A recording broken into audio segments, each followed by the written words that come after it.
sweeper takes her time. So I said, well, I'll take my time. Don't you put that on camera. It's the truth. But I told him I wanted to see C.A. Cannon. And Harry Cannon talked to me. He said, I'm sorry. He said, he's out on a polio drive. I said, I knew you was going to tell me that. He said, well, I'll tell you what, I'll give you his telephone number. I said, I know his telephone number. He said, I'll give him your telephone number. I said, I don't have a telephone, but a little grocery store across the street from me does. But this will be the last of it. And I turned around and walked out. And you know, 3 days later, Charlie Cannon called me and told me to come up to the office at 2 o'clock. He wanted to talk to me. I got to go in the office and sit down and talk to him. Now, I didn't help myself, I don't think, but I really helped the others, because boss men then would walk by you. They didn't have nothing to say to you. Hers would walk right past her and never speak, and I know other people, they did the same thing, not even a good morning or a hello. But they called all the boss men 2 by 2 in the office, and Mr. C.A. Cannon went over all of them. Then when they go down the aisle, see their hip, how are you this morning? Good morning, how are you? I said, well, at least I broke the ice for somebody. But I really enjoyed talking to the man. I think he's one of the greatest men that ever walked the streets of Kannapolis. What did it feel like? What does it feel like to be a leader and to do what you've done in the last 9 weeks? Can you talk about it? Be specific. Well, I don't mind being a leader. It's to me, it's not really an honor. It's sort of an honor to be a leader, but I'm not trying to put myself on a pedestal. That's not what I'm trying to do. What I'm trying to do is somebody has got to have a voice. Somebody has got to come out and speak.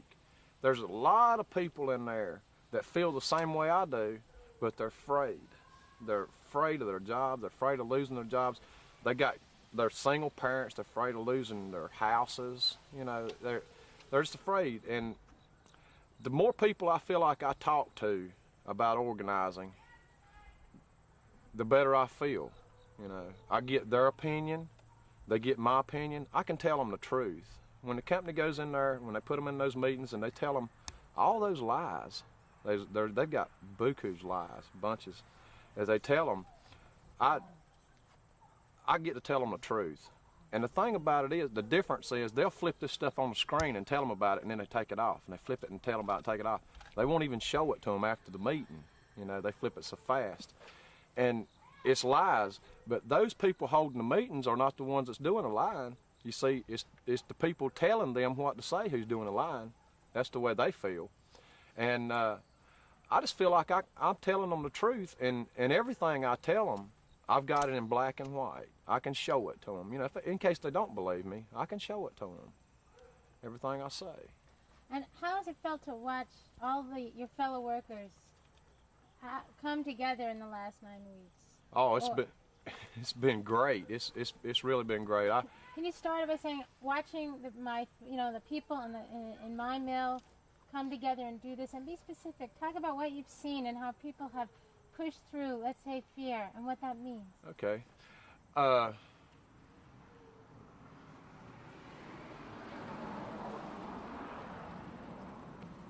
In my mill, everybody's come together. It's been great. Like, we had so many people that were afraid to come out and everything and talk about the union. There were several people that came up to me and said, listen, I want to talk to you, but let's get together after work, you know.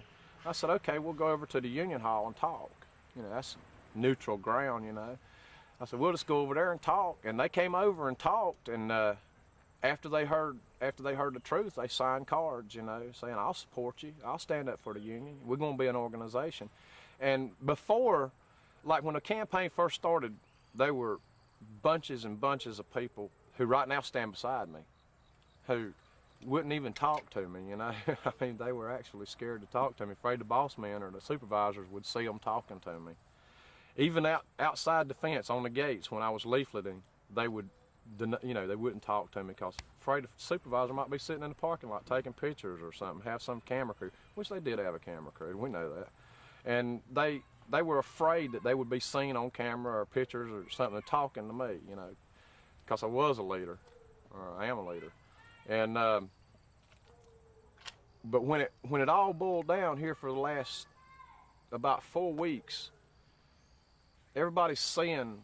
They kept showing all this propaganda on the screen and in these meetings and everything. And people, even anti-union people, walked up to me and said, you know, that meeting was all lies. They say, I'm still going to vote no because I don't feel like we need a union. And I said, well, you'll be sorry. But those were all lies, and we knew it. We knew what they said in that meeting was lies. And I said, well, don't that give you the reason to vote yes? And they would say, well, we're afraid that they'll fire us. We're afraid that we'll lose our benefits. I assured them that where you are is where it stops. It can't do nothing but get better. And a lot of them were afraid that I was lying to them. Now, why weren't you afraid that you're going to lose your job? I mean, after all, you're not wealthy. Well, the reason I'm not afraid I'm going to lose my job is because I got a career. I'm a truck driver. I'm a professional truck driver. You know, if they get rid of me, you know, they're gonna have to have real good reason to get rid of me. And if they do get rid of me, I don't have anything to lose. I don't have no benefits. 10 years from now, if it stands as it is, I'm not gonna have any benefits. The only chance I got is investing some of the money that I make on my own, because they're not gonna invest it for me. I can't trust them to. My dad couldn't trust them, and he didn't realize it. But he invested his money with the company and lost it, you know. I'm not going to invest with them because I don't want to lose what I got. Are you going to get a union? I'm going to get a union. I'm going to get a union. I guarantee you we're going to get a union. If they overturn this election, which Mr. Fitzgibbons would probably, I'm thinking Mr. Fitzgibbons will overturn the election, because if we go into those 538 votes, the 538 challenges, all that court time and all those legal fees is really going to cost him a lot of money. And money is all he's after. That's the whole thing in a nutshell. And if we go into those 538 vote challenges, he's going to lose a bunch of money. But if he overturns the election and does it again, just has another election right behind this one and says, okay, we'll play fair, he's out to lose less money with the union.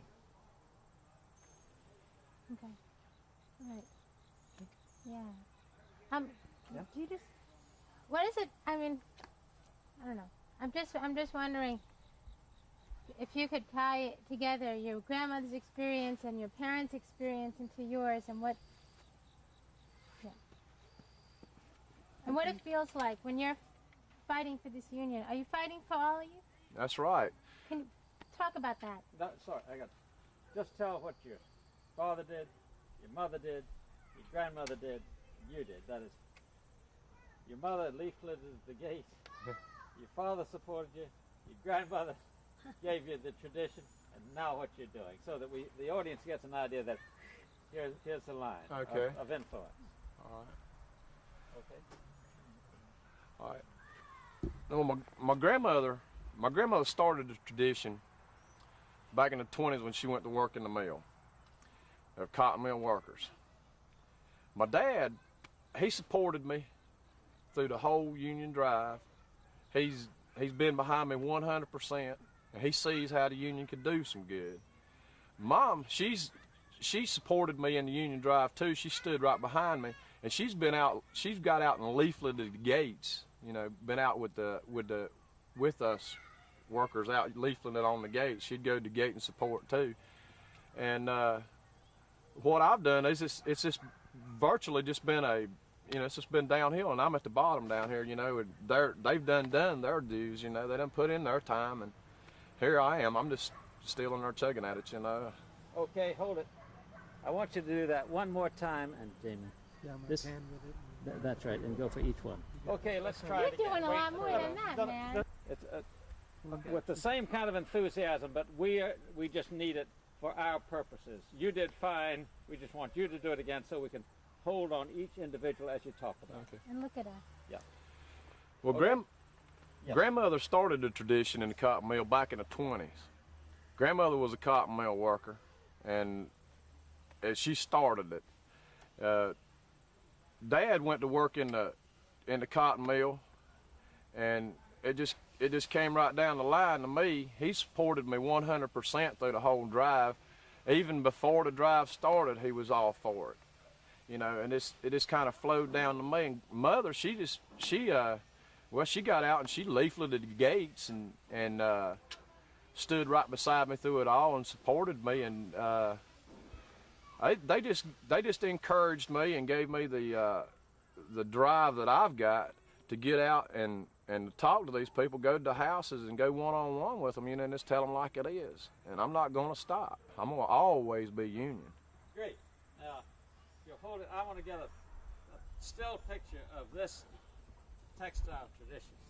Okay. Judy? Yeah. Did you also get Yeah, yeah. Hey, Mother. Eat. He's going to get them. Sit down, Mother. He's doing it. I'm just grabbing close-ups. He's just focusing. Give me that kind of.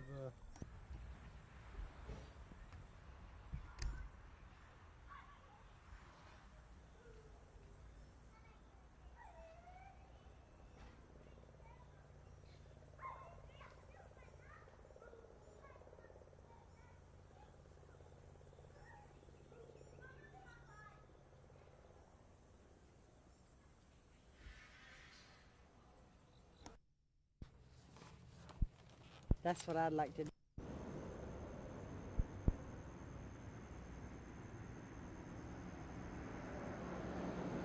This is the Cannon Mansion on Union Street in Concord, North Carolina.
This is another shot of the Concord Mansion on Union Street in Concord, North Carolina. Hope this is long enough for you, Judy. I'm counting.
Okay, sir. Mr. Rouse, could you tell us how you got to this town? Well, yes. I came here in 1921 from Davie County. We were right near Moxville, North Carolina. Fact is, I worked a farm across from the old Joppa Presbyterian Church. And we lived in the foster home up there, a home that Peter Stewart Ney, the celebrated Frenchman, lived and taught school at the Cedar Hill Academy there.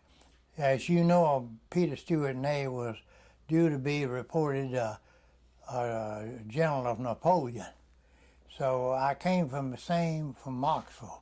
Went to school in Moxville and the academies, and came down here when I only had about a 7th grade education. So I met Mr.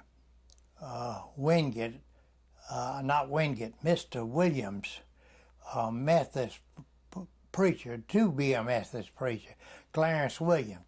And he told me I'd be good to go with him back to school. And I left here and went to the Southern Industrial Institute in Charlotte, North Carolina, and stayed 3 years and a half until the school closed down in December. Then I transferred for 4 months down to Woods Creek Academy, which is now Camel College. And next year I went to Wingate College and spent 2 years and went on to Wake Forest and was due to graduate in 1930. My name appears in the yearbook of 1930.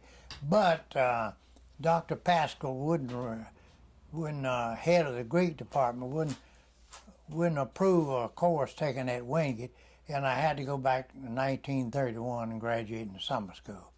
Would you tell us what happened when you first came to this town? You was telling me some things. Yes. When I first came to this town, we lived for 2 weeks until our family moved here at the old Kannapolis Inn, which was run by Mr. Funderburg.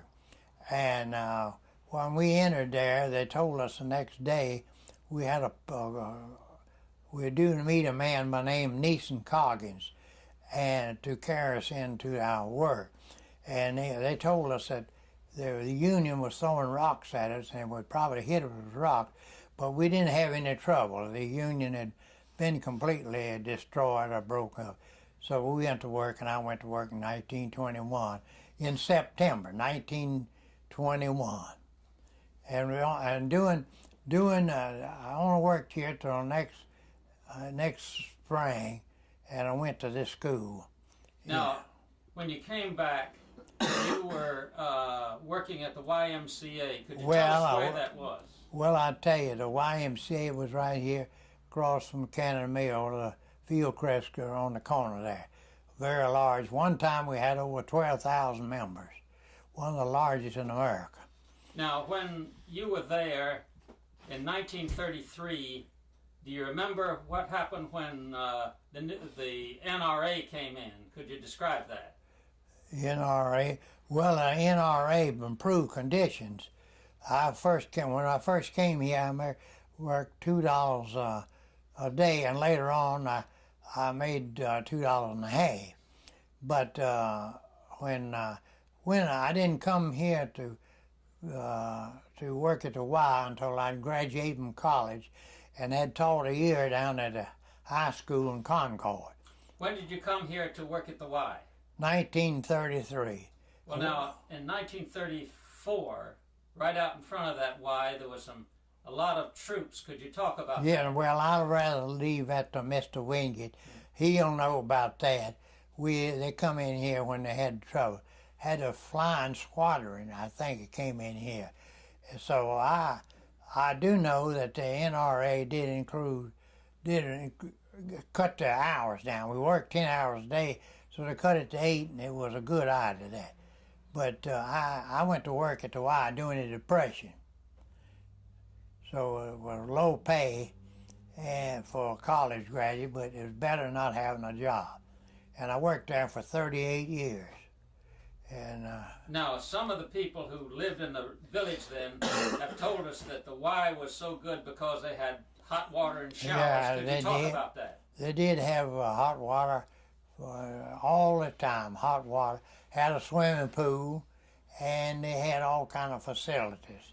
And they had I liked the reading. They had an old reading room where I went to read the newspapers. And I got an interest here by the library. They operated, the YMCA operated a bowling alley, pool room, library, and a ladies' department, and the men's department. We had a broad program. And our early, we had a volleyball team, one of the best in America here. Won several national championships. And so they had that, and they had baseball in the summer, and basketball in the winter, and just volleyball. Was that all sponsored by Cannon? Cannon Mill sponsored every bit of it. They picked up the tab more or less. They only charged $2 a year membership. That's So he was good on that. All the Cannons. That's James William Cannon and Mr. C. Cannon, father, son. All the Cannons were interested in the Y. They had religious instructions. They let religious people come in, churches, and worship at the Y, and things like that. Well, after all, it was a Young Men's Christian Association. That's right. It was definitely so. And I worked for Mr. Festman came here in 1932, and during that time the Depression was on, and I was working downtown working for Belt Department Store part-time, and Mr. Festman invited me up there to get a job. And I worked for him for 38 years. I worked till he died and worked till I retired. Well, now, if the wages had been improved a lot and the hours cut, why do you think that there was that union trying to get in the 30s, in the 34? Do you have any idea? No, I don't have. Mr. Wingate will probably be able to give you opinion on that. I don't know why that conditions did improve. I don't know. I'm not authority on unions, and I don't know anything about the union business. I've never come under a union and never had any responsibility, so that's about it. Mr. Wingate? He came in here, he wanted to know why they come in or something from the labor point of view, and I didn't know about that, so I'm glad that you might know a little bit more about that. This troop movement. I didn't come here till 35. Well, that's pretty close to it. Do you remember what were people's reactions inside the Y when you were there to those troops being around? Well, we didn't we just went along with it. We know it's a Cannon Mill. I mean, we went along with what Cannon Mills wanted to do. The Y was under the supervision of the Cannon Company, and so we went along with what the company wanted to do. It was city officials. That's what we did. We didn't we didn't have opinion. I didn't have opinion. Now, when the troops were hanging out there, did they use the Y or? Let's see now. Seemed like they camped somewhere. They stayed at Marietta Hall. I believe so. Yeah, I believe so. It didn't stay. I'm going to ask you in just a few minutes, but we'll mic you then if you don't mind. But could you tell about that from your memory? Well, all I remember, we had the troops here. I think I was what was called a flying squadron. They come in here from Gastonia and Charlotte. I think they're going all over the state. So I don't know. I didn't have an opinion. Fact is, I was too near the Depression to criticize my job. So I was concerned in keeping my job. I was out of work for a year, other than part-time work down at the downtown to the old Kelly store and Holbrook's and the Belt Department Store. I sold bankrupt stock. I mean, people went broke here. Town was in bad shape, and I didn't have an opinion other than that. That's the way I felt. Now, you were saying that, could you describe the town at that time? You were telling me about the Cannons owning everything, but then how was it when we talk to people now and they're kind of nostalgic for that time? Could you describe the town and have any idea about that? Well, I don't know exactly how to describe it. For that day, I thought we were a little ahead of most of the textile mills in this section. So we were leaders. Cannon Mills was always a leader on the textile business. So as far as I was concerned, we were the best. Way I looked at it. Of course, we had problems here. People been laid off and temporarily, but most of them we got along good. Were you living in the mill village? Yeah, I lived with my father down on Rouse Avenue in the early days. Did he work in the mills? No, he did work for a short time, but he was employed by Mr. E.J. Sharp, who was head of the YMCA and also the Kannapolis School Board chairman, to take a job over at the high school to look after the property, kind of a custodian. Now you're on something that we'd like to clear up. We are under the impression that you couldn't live in a mill village unless you worked in the factory. No, Could you explain that? Well, that's not right. You could live at all. Most of them lived in the. Could you start that sentence over, because we need it? Well, I say that is not true. There were a few people selected to live in it when they were working for the interests of the town. My father was in the mill, and so they transferred to the school, and so there wasn't no conflict. The fact is, they gladly gave him a house and gave it right close to the school, and so there wasn't there's exception to that rule, and most of them, I'd say 99%, may have worked in the mill, but you could get a house if you was working for the Cannon Mill interest. That's my opinion now. At least my daddy got one anyhow. So that it was, in a larger sense, the Cannon community. It wasn't just the people who worked in the mills. Am I understanding you right? I don't. Well, I don't know how to answer that question.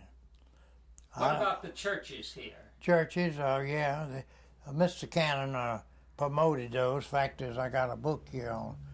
You got a church book here by Bill Workman, would give you kind of where the original deed for the First Baptist Church is in this book. So. Now, would you mind telling us about the book you wrote about the black man who had a cotton mill? Well, just pull it out and show it to us, and then we'll talk about it. I don't know. You could ask some questions. Let's try that again. I want you to show it to the camera. I would say this. I want you to show it to the camera. You see, like that. Let's start this. That's this book.